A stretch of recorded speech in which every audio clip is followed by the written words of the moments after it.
Okay, good day, viewers, and welcome to my YouTube channel. My name is Oluwashina Oyeniran. Today, we'll be discussing search algorithms. Search algorithms, they are fundamentals to computer science, and uh, they are used in finding a specific element in a data structure. Take for instance, you have an array of a particular element.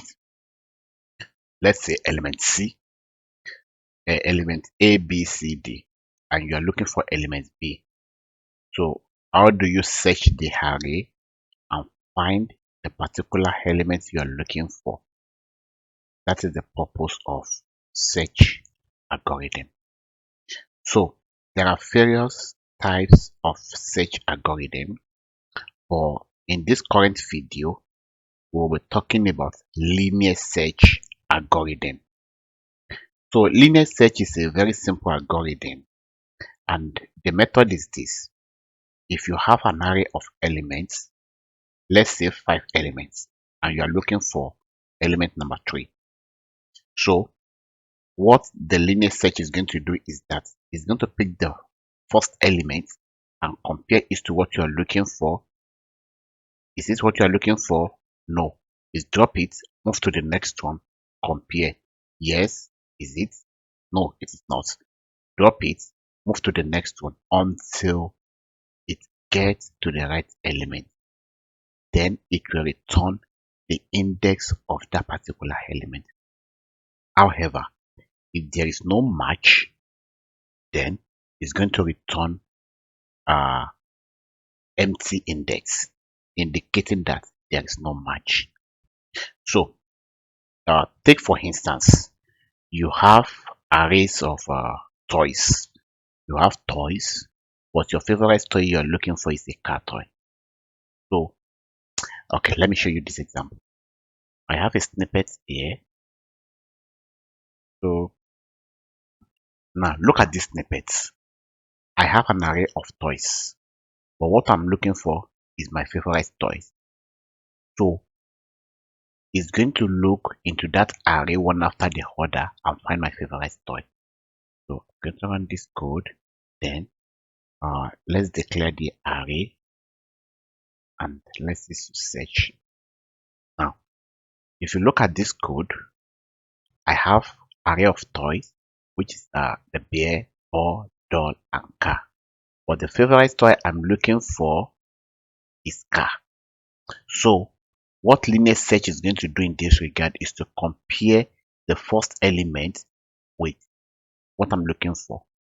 Compare it with the second one, compare it to the third one, and compare it with the fourth one. Now, since it found it at the fourth one, it's going to return the index of this.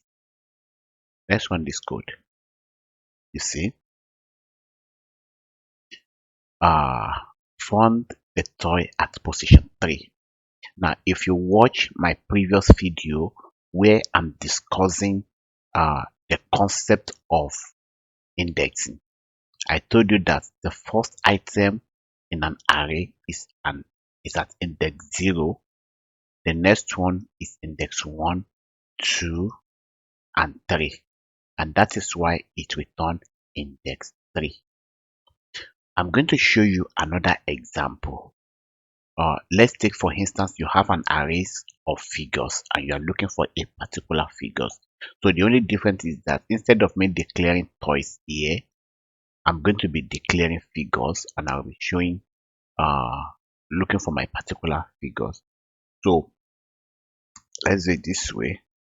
It doesn't make much difference from this code that we use. So look at this. I define a linear search. Then I have numbers, which implies that my array is a array of numbers, and this is what I'm looking for, targets. So in this array of number, look into it, and if any of the index is equal to the target, then return the index number. Otherwise, return negative index. So I'm going to run this code, and I'm going to bring up an example. I have a snippet here. Now, let's run this. Now, look at this code. I have an array of numbers 5, 12, 3, 8, 10, 7, and 1. And my target number is 8. So what this is going to do is to compare 8 with 5, which is a no, with 12, with 3, and with 8. But it returns 3, which is the index 3. 8. Now, let's assume what I'm looking for is 9. Don't forget that 9 is not part of this array. See? Number not found, because I already declared that if result is not found, then it should return number not found. So this is how linear search work. Now, what is the reward application of this? Take for instance, you are looking for a particular file in a list of files. So this is what is to do. Compare what you are looking for using the keywords with what is available. Then match it until it gets to it or equal. Let's take for instance, you are looking for a specific user in a user directory. Probably you are searching by name. It's going to compare what you are searching for and match it with everything in your database or in your array. Then if it's able to find something, then return the index. Otherwise, it's going to tell you that particular item is not there. So this is linear search algorithm. If you have any question, put it on the comment section. I'm going to attend to it. If you have any comments, suggestion, put it there. I'm going to attend to it. So I want you to like this video, subscribe, and share with your friends, colleagues, and family. Thank you for watching my video, and looking forward to see you in the subsequent one, where we'll be discussing other types of search algorithm. Thank you.